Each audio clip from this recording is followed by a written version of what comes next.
On June 17, 2021, 32-year-old Marcus Harrell set out on a week-long solo camping trip in Yellowstone National Park. A geology teacher from Idaho Falls, Marcus was an experienced outdoorsman who had visited the park dozens of times. His itinerary included several backcountry campsites along the park's less-traveled northwestern quadrant. He was supposed to return home on June 24th. He never did. The search for Marcus Harrell became one of the largest in Yellowstone's history. For 3 weeks, teams combed the backcountry before officially suspending operations. His backpack was found near a thermal area off-trail, but no other trace emerged. Marcus Harrell was declared missing, presumed dead, another name added to the list of those who had vanished in America's first national park. 4 years later, on September 12, 2025, a maintenance worker discovered a man hiding in an abandoned utility shed in a remote corner of the park. The man was emaciated, covered in dirt, and when park rangers arrived, he identified himself as Marcus Harrell. Medical records confirmed his identity, but the story he told made little sense. He claimed he had been living alone in the wilderness for 4 years after getting lost, but his body told a different story. "There's no steam," he kept repeating. "They're cold where he keeps them. The geysers that don't steam." The mystery of what happened to Marcus Harrell during those 4 years would reveal a darkness lurking beneath Yellowstone's breathtaking landscape, a darkness entirely human in origin. At 7:15 a.m. on June 17, 2021, Marcus Harrell's silver Toyota Tacoma passed through Yellowstone's west entrance. The entry fee receipt, later recovered from his vehicle, was time-stamped and showed he paid with a credit card. According to the backcountry permit found in his truck, Marcus planned to camp at 4 different sites over 6 nights, moving roughly 7 miles each day. Surveillance footage from the visitor center shows Marcus at the backcountry office at 8:32 a.m., wearing a red North Face jacket and carrying a large green backpack. The ranger who issued his permit later stated that Marcus appeared in good spirits and demonstrated knowledge of the area. He mentioned he was particularly interested in some of the park's less visited thermal features. At 9:47 a.m., Marcus sent a text message to his sister Sarah. "Just got my permit. Heading out now. Should have cell service again in a week. Love you." Cell tower data confirmed the message originated from the Canyon Village area. This was the last confirmed communication from Marcus Harrell. At 10:23 a.m., a traffic camera captured Marcus's truck heading north on Grand Loop Road toward the Norris Geyser Basin. At 11:15 a.m., his vehicle was recorded entering the parking lot at Norris. According to the initial investigation, this is where Marcus began his hike. When Marcus failed to return home on June 24th, his sister Sarah became concerned. She called him repeatedly but got no answer. On June 25th, she contacted Yellowstone National Park rangers to report him missing. By that evening, rangers had located Marcus's truck in the long-term parking area at Norris Geyser Basin. The vehicle was locked, with no signs of disturbance. Marcus's phone, wallet, and a detailed itinerary were not inside the vehicle, as his sister had expected. Park rangers initially believed Marcus might simply be delayed and attempted to check the campsites on his itinerary. By June 26th, with no sign of Marcus at any of his planned sites, the park activated a formal search and rescue operation. The search for Marcus Harrell involved over 80 people, including park rangers, search and rescue volunteers, dog teams, and helicopter support. Teams focused on the areas where Marcus had planned to camp, then expanded to include possible routes he might have taken if he veered off course. On June 28th, search teams discovered Marcus's backpack approximately 2 miles from his first designated campsite. The backpack was found near a small, unnamed thermal area not marked on most visitor maps. It contained his tent, sleeping bag, cooking equipment, and some food. His water filter was missing, as were his first aid kit and emergency satellite beacon. The pack was positioned oddly, noted Ranger Kevin Saunders in the incident report, not as if it had been dropped or fallen, but carefully placed against a tree. The main compartment was still zipped closed. No obvious signs of animal disturbance. The discovery of the backpack intensified the search, with teams focusing on a 5-mile radius from where it was found. Tracking dogs followed a scent trail for approximately 800 yards northwest of the backpack location before losing the trail in a rocky area. By July 15th, after 3 weeks of searching without any additional signs of Marcus, the active search was officially suspended. The Park Service issued a statement expressing their regret and noting that limited search activities would continue as resources permit, but the full-scale operation was concluded. For the next 4 years, Marcus Harrell remained on missing persons lists. His family continued to press for information, returning to Yellowstone several times to conduct their own searches and post flyers. Various theories emerged. He could have fallen into a thermal feature, been attacked by wildlife, gotten lost and succumbed to exposure, or possibly staged his own disappearance. Without evidence, none could be confirmed or ruled out. Then, on September 12, 2025, a maintenance worker named Ray Diaz was conducting an inspection of rarely used utility buildings in the northern section of the park, approximately 7 miles from where Marcus's backpack had been found. Diaz was checking a pump house that helped manage water flow in a nearby creek during spring runoff, a facility visited only once every few years for maintenance. I was doing a routine check, making sure the structure was still sound, Diaz stated in his report. When I opened the door, I saw what I thought was a pile of old tarps in the corner. Then it moved. There was a man there, very thin, very dirty. He tried to hide behind some equipment when I came in. He seemed terrified. The man was wearing tattered clothes that appeared to be made from various materials, parts of what might have once been a uniform, strips of tarp, and other unidentifiable fabrics. He was severely malnourished, with a long, matted beard and hair past his shoulders. When Diaz asked who he was, the man initially didn't respond. Diaz radioed for assistance, and 2 rangers arrived approximately 40 minutes later. According to their report, the man was extremely fearful but eventually whispered that his name was Marcus Harrell. He appeared disoriented and repeatedly asked if he was gone. The rangers transported Marcus to the park medical clinic, where staff determined he needed immediate hospitalization. He was taken to Eastern Idaho Regional Medical Center in Idaho Falls. Medical records note that upon admission, Marcus weighed 112 pounds, approximately 70 pounds less than his weight when he disappeared. He showed signs of severe malnutrition, vitamin D deficiency, multiple healed fractures in his right arm and 2 ribs, and circular scarring around both ankles and wrists.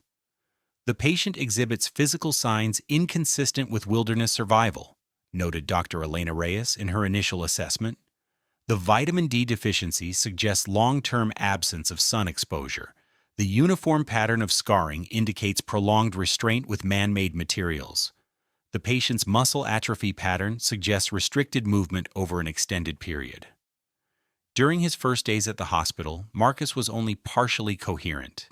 He alternated between periods of silence and agitation.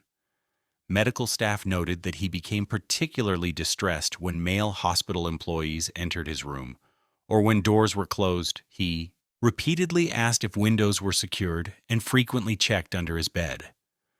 3 days after his admission, Marcus began to speak more clearly.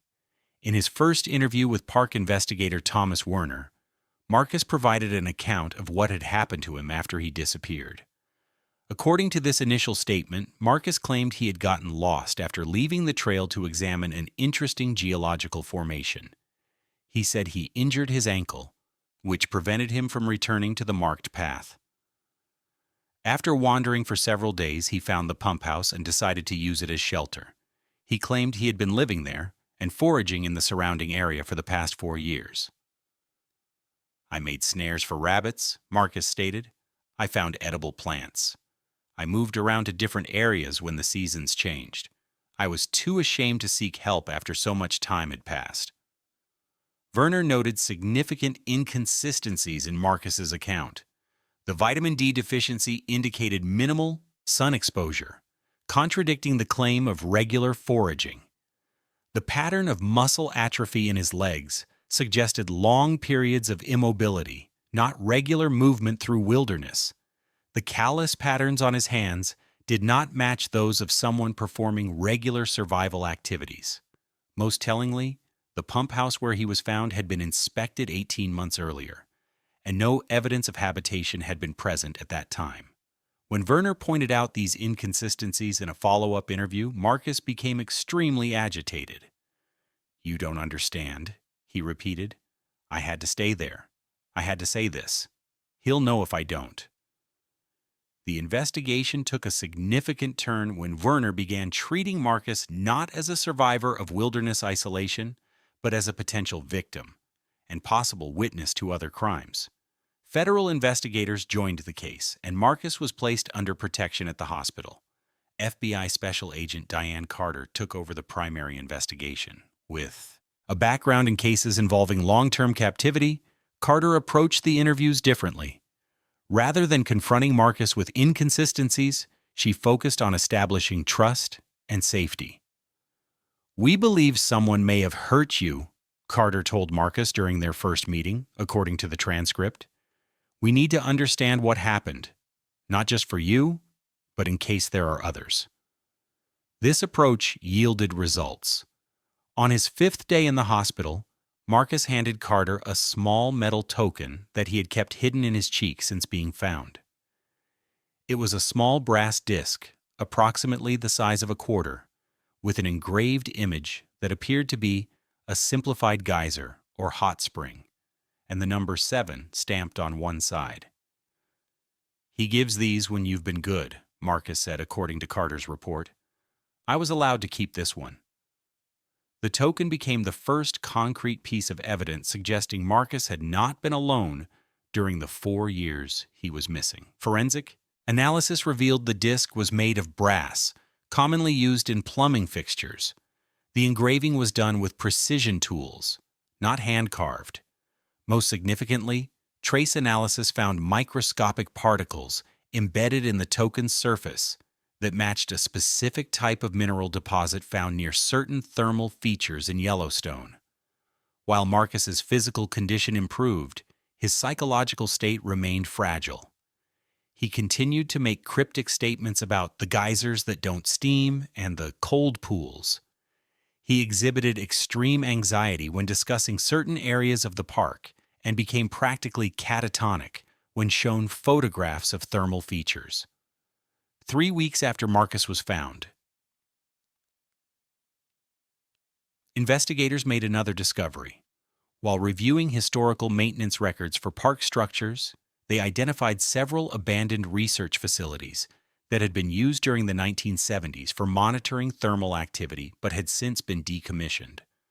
One such facility, located approximately 15 miles from where Marcus was found, had been officially closed in 1985 but, according to utility records, had shown small but consistent electrical usage over the past 5 years. When a team of investigators visited this facility, they found it locked and apparently undisturbed from the outside. However, upon gaining entry, they discovered evidence of recent habitation. The interior had been modified significantly from its original purpose. What had once been research labs had been converted into living quarters and what appeared to be confined spaces. The main laboratory area contained a sleeping area, cooking facilities, and extensive shelving filled with preserved food and supplies, stated the FBI report. Adjacent to this were 3 modified storage rooms that had been converted into cells. Each contained a mattress, bucket, and was secured with a reinforced door and sophisticated locking mechanism that could only be operated from outside. In one of these rooms, investigators found personal items that Sarah Harrell later identified as belonging to her brother, including his driver's license and the emergency satellite beacon that had been missing from his backpack. Most disturbing was the discovery of a workshop area containing tools for metalwork, including equipment that could have been used to create tokens like the one Marcus had preserved. 7 distinct designs were found on a workbench, each apparently representing a different thermal feature in the park, with numbered molds ranging from 1 to 12. The facility's location was significant. It sat above an area with geothermal activity, but unlike most of Yellowstone's famous features, the thermal water here remained below the surface, heating the ground but not breaking through as springs or geysers. As one investigator noted, they were geysers that didn't steam, exactly as Marcus had described. The evidence from the facility created a new urgency in the investigation. If Marcus had been held there, it was possible others might be as well. But the 3 cells were empty, showing no signs of recent occupation, apart from the one containing Marcus's belongings. With this new evidence, Agent Carter conducted a series of interviews with Marcus, gradually piecing together what had happened to him. According to the interview transcripts, Marcus finally revealed that on his first day hiking, he had encountered a man who identified himself as a park geologist studying thermal features in remote areas. He seemed official, Marcus stated, had a uniform that looked right, knew everything about the geology. I told him I was a geology teacher, and he seemed interested, invited me to see something special, said it was a research station monitoring some unique thermal features. Marcus explained that he followed the man to what he now believes was the abandoned research facility. Once inside, he was drugged. When he regained consciousness, he was restrained in one of the cell-like rooms. He said I was lucky, Marcus recounted, his voice barely audible in the recording. Said I was educated, that I could appreciate the work, not like the others. Over the following weeks, as Marcus gained more confidence and his health improved, he provided increasingly detailed accounts of his captivity. He described a man he knew only as the supervisor, who kept him and periodically others captive in the facility. This individual appeared to be conducting his own research on the geothermal features, and used the captives as labor and, in Marcus's words, an audience. He wanted someone to understand his work, Marcus explained. He would lecture for hours about the thermal system, about patterns he was tracking, connections no one else could see. According to Marcus, the supervisor maintained strict control through a system of punishment and rewards. The brass tokens were given for compliance and could be exchanged for basic comforts, extra food, blanket, or time outside the cell in the main facility area. Resistance was met with isolation, food restriction, or physical abuse. The investigation intensified as law enforcement attempted to identify this supervisor. The breakthrough came through historical employment records. Between 1980 and 1984, a geologist named Howard Merritt had been employed by the National Park Service, working specifically at the research facility that had been converted into the prison. Merritt's employment had been terminated following budget cuts, but according to former colleagues, he had been vehemently opposed to the closure of the research station, insisting that critical monitoring work would be abandoned. After his dismissal, Merritt had briefly held positions at several universities, but had increasingly become known for promoting fringe theories about Yellowstone's geothermal activity. By the early 2000s, he had apparently dropped out of academic circles entirely. Investigators discovered that Merritt had never completely left the Yellowstone area. He had purchased a small cabin outside West Yellowstone, Montana in 1998, and locals recalled him as a reclusive figure who occasionally worked odd jobs but mostly kept to himself. According to utility records, the cabin had been maintained with minimal services for years, but showed patterns of only occasional use, suggesting Merritt spent significant time elsewhere. Meanwhile, the investigation at the abandoned research facility continued to yield disturbing evidence. Hidden storage areas contained personal effects that did not belong to Marcus: backpacks, clothing, identification for at least 3 other individuals who had been reported missing in Yellowstone between 2017 and 2024. In a locked cabinet in the workshop area, investigators found detailed journals. The journals contain what appear to be buried observational notes on both the thermal features and on captive individuals. The evidence report states the entries are methodical, recording temperatures, changes in thermal activity, and corresponding behaviors of subjects identified only by number. The writing suggests the subject believed the presence of captive humans affected the thermal activity in some way. Using information provided by Marcus and evidence from the facility, investigators identified at least 4 other individuals who had likely been held captive at the location over the past 8 years. 2 were confirmed through physical evidence as hikers who had gone missing in the park and were still listed as missing persons. The fate of these individuals remained unknown, though Marcus's testimony suggested at least some may have died during captivity. While the search for Merritt was underway, Marcus continued to recover under protection at a secure medical facility. His physical healing progressed steadily, but psychological assessments noted severe post-traumatic stress disorder, trust issues, and persistent anxiety. He was particularly troubled by a fear that Merritt would return for him. This fear proved not unfounded. On October 2, 2025, a hospital security guard intercepted an individual attempting to enter the secure ward where Marcus was being treated. The man presented identification as a federal investigator, but when asked additional verification questions, fled the facility.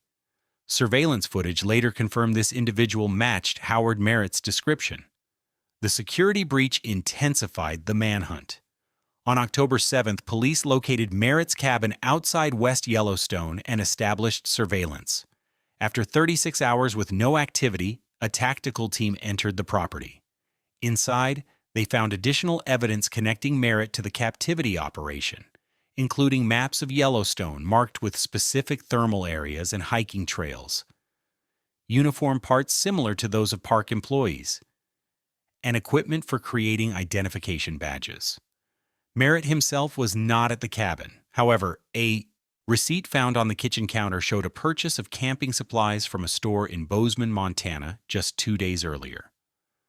The breakthrough came on October 12th, when a park visitor reported an individual who looked like he was living rough near a little visited thermal area in the park's northern section.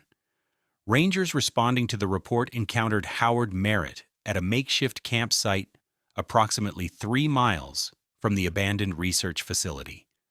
According to the arrest report, Merritt initially attempted to flee but was quickly apprehended. During the subsequent interrogation, Merritt presented a disturbing portrait of a man who had developed an obsession with Yellowstone's thermal features and a delusional belief system around them. He spoke at length about signals in the temperature variations and patterns that only became clear through constant, controlled observation. The formal interview lasted 6 hours, noted the FBI report. The subject spoke coherently but exhibited clear delusional thinking regarding geothermal activity. He repeatedly insisted his research was critical to understanding the messages and that conventional scientific methodology was insufficient. When directly questioned about the captives, Merritt became evasive, referring to them only as observers or participants. He justified their confinement as necessary for his research, claiming they had volunteered once they understood the importance. When confronted with evidence of force and restraint, he dismissed these as necessary protocols and insisted the tokens were part of a legitimate reward structure. Most disturbing was Merritt's apparent lack of concern for the fate of his captives. When asked directly about the missing individuals whose belongings had been found at the facility, he referred to them as failed observers who couldn't adapt to the requirements. He refused to clarify their ultimate fate. Following his arrest, Merritt was charged with multiple federal crimes, including kidnapping, false imprisonment, assault, and impersonating a federal employee. The investigation continued to expand as authorities worked to identify all potential victims and determine their fates. Marcus Harrell's testimony proved crucial to the prosecution's case. Despite his ongoing trauma, he agreed to provide detailed statements about his captivity. These accounts revealed the methodical nature of Merritt's operation, how he specifically targeted individuals with scientific backgrounds or those traveling alone, approached them with a convincing persona as a park researcher, and lured them to his facility. According to Marcus, the daily routine in captivity followed strict patterns. Mornings began with Merritt checking temperature readings from equipment installed around the thermal features. He would then record these in his journals and often force captives to listen to lengthy lectures about his findings. Work assignments followed, maintaining the facility, preparing food, or helping with Merritt's monitoring equipment. The worst was when he took us outside, Marcus stated in his testimony. He had these tasks, placing monitoring devices in specific locations around the thermal area. If you didn't do exactly what he wanted, if you tried to run or signal someone, that's when people disappeared. Marcus described how Merritt used isolation as psychological control. Captives were kept separate, only occasionally allowed to interact. The token system created competition and prevented solidarity. Those who received no tokens would be denied food or basic necessities. The most chilling aspect of Marcus's testimony concerned the fate of other captives. While he had limited direct knowledge, he described hearing sounds of struggle followed by long absences. Merritt would sometimes return from these absences with items belonging to the missing person, which he would display as warnings. He would say, "They failed to appreciate the system," Marcus recounted. Then he would show us their watch or their glasses. I think he buried them somewhere near the thermal features. He said they became part of the system. In March 2026, Howard Merritt went to trial in federal court.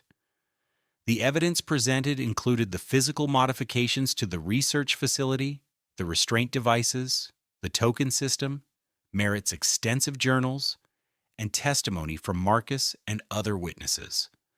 The prosecution demonstrated a pattern of calculated predation spanning nearly a decade.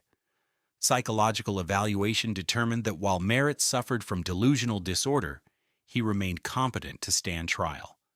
He understood the nature of his actions and had gone to elaborate lengths to avoid detection, demonstrating awareness of their criminality. The jury deliberated for less than 6 hours before returning a guilty verdict on all charges. In May 2026, Merritt was sentenced to multiple life terms without the possibility of parole. For Marcus Harrell, the conviction brought legal closure, but limited psychological resolution. Now living in a different state under family care, he continues to struggle with the aftermath of his 4-year captivity. Medical reports note ongoing treatment for PTSD, anxiety disorders, and persistent physical issues resulting from long-term malnutrition and confinement. According to his therapist's notes, Marcus still exhibits hypervigilance, particularly regarding locked doors and windows. He sleeps poorly and requires medication for anxiety. While he has made progress in therapy, certain triggers, particularly images of thermal features or park uniforms, continue to provoke severe reactions. The National Park Service conducted a comprehensive review of their procedures following the case. Additional security measures were implemented for monitoring abandoned structures within the park, and new protocols were established for verifying the identity of all personnel wearing park uniforms. The search for the remains of other victims continues. Based on evidence from Merritt's journals and Marcus's testimony, investigators believe at least 3 other individuals may have died during captivity. Ground-penetrating radar and other techniques are being utilized to search areas near the thermal features where Merritt focused his activities. In his most recent evaluation, Marcus expressed a persistent fear that continues to haunt him. "I keep thinking there might be others," the report quotes him saying. "Other places, other people like him. You can disappear so easily out there." The case of Marcus Harrell serves as a stark reminder of how wilderness areas can conceal not just natural dangers, but human predators. In the vastness of Yellowstone's 2.2 million acres, with its remote backcountry and scattered abandoned structures, one man created a private realm of terror, his own distorted version of research and control. For the thousands of visitors who pass through Yellowstone's gates each day, the landscape appears as it always has: beautiful, wild, and occasionally dangerous in its natural features. Few would suspect that among the steaming geysers and bubbling hot springs, there existed cold pools and hidden facilities where the horrors were entirely man-made. Marcus Harrell's medical file notes that he still refuses to visit any national parks or wilderness areas. When asked about future plans during his last assessment, he stated simply, "I stay where I can see roads and people. I keep all the doors locked. I check them 3 times before sleeping." The file indicates he maintains limited contact with family members, but has not returned to teaching. He has moved 4 times in the past 10 months. In the visitor center at Yellowstone, a small display now reminds hikers about safety protocols, the importance of sharing itineraries, and carrying emergency beacons. It says nothing about Howard Merritt or the abandoned research facility where Marcus Harrell lost 4 years of his life. That facility has since been demolished, its location unmarked on any tourist map. But for those who know where to look, in the northern section of the park, there is an area where the ground is warm to the touch, though no water breaks the surface. The geysers that don't steam, the cold pools of Howard Merritt's obsession, remain active beneath the earth, monitored now by proper scientific equipment and regular professional staff visits. Marcus Harrell keeps the brass token with the number 7 in a locked box. According to his therapist, he sometimes holds it during sessions when discussing particularly difficult memories. He has never explained its significance beyond saying, "It was the last one. The last time I was good,